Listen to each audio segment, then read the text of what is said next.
गोष्टीच्या कट्ट्यामध्ये आज ऐकणार आहे. 2 कोंबडे ही गोष्ट.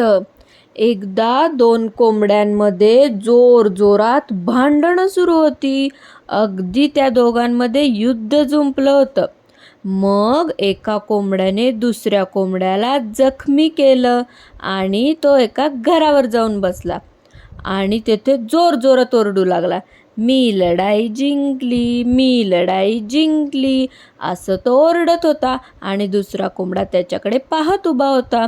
तेवढ्यात तेथून एक गरुड चाललेला आणि त्याने त्या घरावर बसलेल्या कोंबड्याच्या अंगावर झडप घातली आणि त्याला पकडलं.